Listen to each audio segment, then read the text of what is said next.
madam inte shufis mana inte ro sogol inte jos kilium fishu pana তাই আমি নিজে ভুলে যেতেছি আচ্ছা যাই হোক তারপর বলছিল কি যে তাল ইনতা গুরফানা আতিনি মাসারি এই সেই kilium inte jos hede heki ana ma behebu hada inte jos diamond hede kalam inte hedilium shub baden hede madam kalam la ana jos ma fi hada numuna inte kezabe সম্মানিত দর্শক আসসালামু আলাইকুম দেশ এবং দেশের বাইরে যারা এই মুহূর্তে দেখছেন জীবনের গল্পে সবাইকে স্বাগত জানাচ্ছি দর্শক আমরা এমন একটি মানুষের কাছে আজকে এসেছি যে মানুষটি হয়তোবা কিছুদিন আগে দেখেছেন সম্ভবত অনেকে হয়তোবা দেখেননি তার জীবন গল্প আসলে একটা অন্য রকমের সেই গল্পটা আমরা তার কাছ থেকে শুনবো তো কথা না বাড়িয়ে আমরা সরাসরি তার কাছে চলে যাব আসসালামু আলাইকুম ওয়ালাইকুম আসসালাম ওয়া রাহমাতুল্লাহি ওয়া বারাকাতুহু আসসালামু আলাইকুম ওয়ালাইকুম আসসালাম কেমন আছেন আলহামদুলিল্লাহ ভালো আছি আপনি কেমন ভালো আছেন একটু জোরে কথা বলেন আলহামদুলিল্লাহ আমি ভালো আছি আপনি কেমন আছেন আছি আলহামদুলিল্লাহ আমিও ভালো আছি বোন প্রথমে একটু আপনার নামটা এবং পরিচয়টা আমরা একটু জানতে চাচ্ছি কেন না অবশ্যই আমার নাম ববি আমার দেশের বাড়ি কিশোরগঞ্জ এতটুকু বাবা মা ভাই বোন কে কে আছে আব্বু আম্মু আছে ভাই বোন আমরা দুই বোন ভাই নাই আচ্ছা একটু শুরু থেকে অল্প করে একটু যদি জানতাম যে আসলে আপনার প্রতিটা মানুষের জীবনের কিছু শুরু আছে সেই শুরু থেকে অল্প করে একটু গল্পটা বললে আমরা হয়তো দর্শক যারা এই মুহূর্তে আছেন একটু শুনতে পারতো আর কি বা একজনের একজনের সম্বন্ধে না একটা মানুষের একটা ব্যক্তির সম্বন্ধে যদি না জানে তাহলে তো কেউ কিছু বলতে পারবে না তেমনি আমিও চাই আপনার কিছু ঘটনা আমরা শুনতে চাচ্ছি এই মুহূর্তে দর্শক আছে আমাদের সাথে কি শুনতে যাচ্ছেন মানে আপনার জীবনটা কিভাবে শুরু হলো মানে আপনার বাবার ঘর থেকে হয়তো বা আপনার নতুন জীবন যেটাকে বলে বাবার ঘরে ভালো মন্দ সবই ছিলেন মানে আপনার নতুন জীবন যেটাকে বলে বাবার ঘর ছেড়ে অন্য একটা ঘরে সেই ঘরটা আসলে কিভাবে শুরু হয়েছিল অল্প করে আমরা জানতে চাই আমি আর যখন 10 বছর বয়স 11 বছরের মাথায় আমি সম্পর্ক করে বিয়ে করছিলাম একটু জোরে বলুন তারপর ভালো কাটছিল 1 বছর 1.5 বছর ভালো ছিলাম তারপর মনে করেন যে আমি তো প্রেম করে বিয়ে করছিলাম তার জন্য মানে আমার স্বামীর ফ্যামিলি মানে নেই তারপর আমার স্বামী 1.5 বছর পরে চলে গেছে আমার মানে রাইখা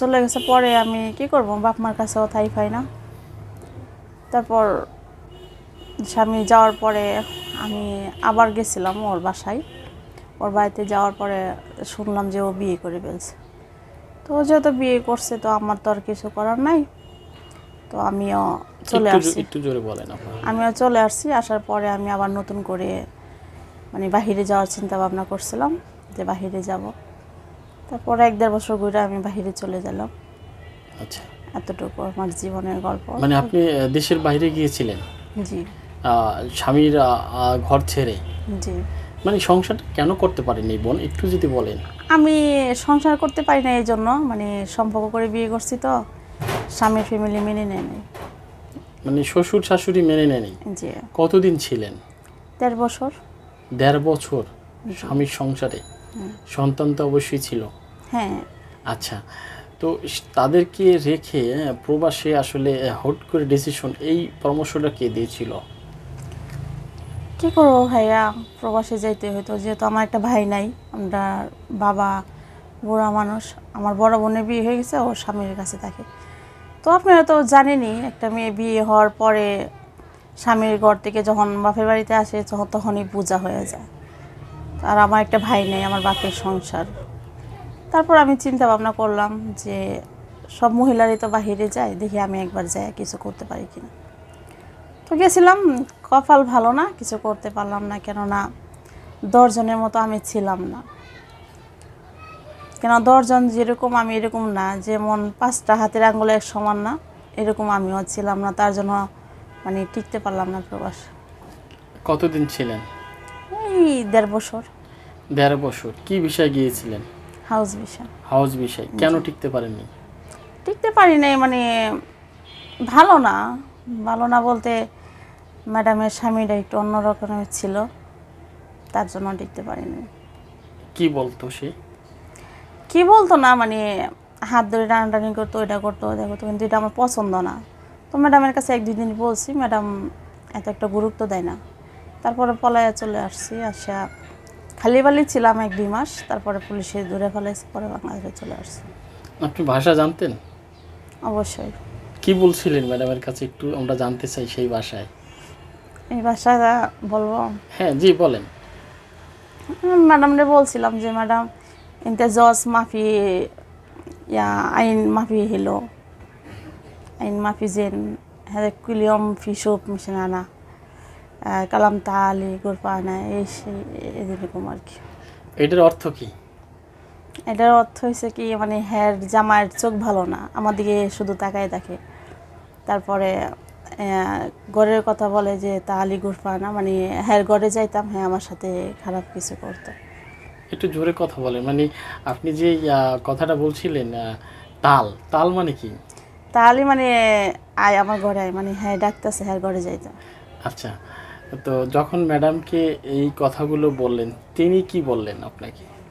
ম্যাডাম বিশ্বাস করে না, কয় কি না আমার জামাই এই ধরনের না, তুই মিথ্যা কথা বলতেছিস, নতুন আইসস দেখে চলে যাওয়া লাগে।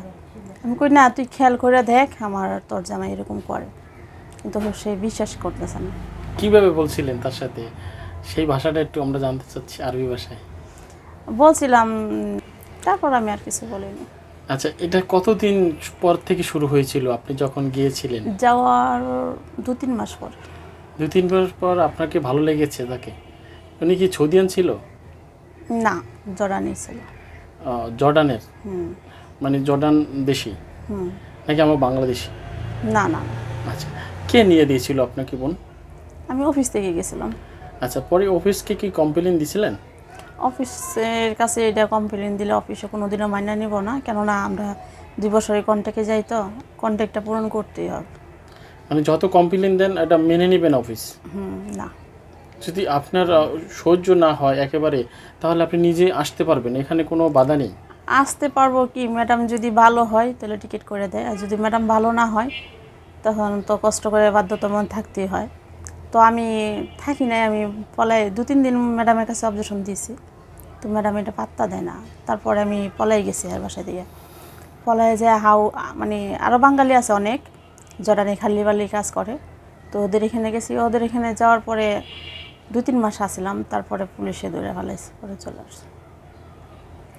দর্শক, আমরা শুনছিলাম জর্ডান ফেরত বাংলাদেশি এক নারী, আমাদের সেই বোন, তার কিছু অজানা কথা, না বলা কথাগুলো আমরা তার কাছ থেকে শুনছিলাম। তো আপনি কতদিন ওখানে পুলিশের হেফাজতে ছিলেন বোন? প্রায় 1 মাস। 1 মাস। আসলে ওই পুলিশের হেফাজতে কি কোনো সমস্যা হয় কিনা? না, কোনো সমস্যা হয় না? না এটাতে কোনো সমস্যা মানে নেই। সরকারি যত ফ্যাসিলিটি আছে আপনি না না পাবেন? না, টিকিটের টাকা নিজে দিতে হয়। আচ্ছা, এই টাকাটা আপনি কিভাবে সংগ্রহ করলেন? আমার বাড়িতে কিছু স্বর্ণ ছিল, এটা বিক্রি করার পরে আমার আব্বু আম্মু টাকা পাঠাইছে। মানে আপনার বাড়ির থেকে টাকা পাঠানোর পরে তারপরে আপনি আসতে পেরেছেন? জি। দর্শক, আমরা শুনছিলাম সেই ভবির অজানা কিছু কথা। আসলে তার জীবনে এমন একটা ঝড় নেমে এসেছিল এবং স্বামীর ঘর ছেড়ে প্রবাসে যাওয়ার পরও তিনি কিন্তু রেহাই পাননি অন্যের হাত থেকে, এমনটি তিনি বলেছিলেন। জানি না দর্শক আসলে তার ভাগ্যে কী লিখেছে। আমরা আসলে সেই জর্ডানে যাওয়ার পরে এবং আসার আগ পর্যন্ত কি তার অবস্থানে ছিলেন বা কেমন ছিলেন সেই বিষয়গুলো আমরা পরবর্তী প্রোগ্রামে তুলে ধরবো। আমাদের সাথে থাকার জন্য অনেক ধন্যবাদ। আর এই বোনের সাথে যোগাযোগ করতে চাইলে অবশ্যই ডিসক্রিপশনে নাম্বার আছে, আপনারা যোগাযোগ করবেন। টাকা পয়সা, বিয়ে শাদী, প্রেম ভালোবাসা যা কিছুই করেন একান্তই আপনাদের ব্যক্তিগত ব্যাপার, এখানে চ্যানেলের কর্তৃপক্ষের মতামতের কোনো প্রয়োজন নেই, নাকি বোন? জি। আচ্ছা, এই প্রোগ্রাম তো আপনার ইচ্ছেই করতেছেন। জি। সবাই ভালো থাকবেন, সুস্থ থাকবেন, আল্লাহ হাফেজ।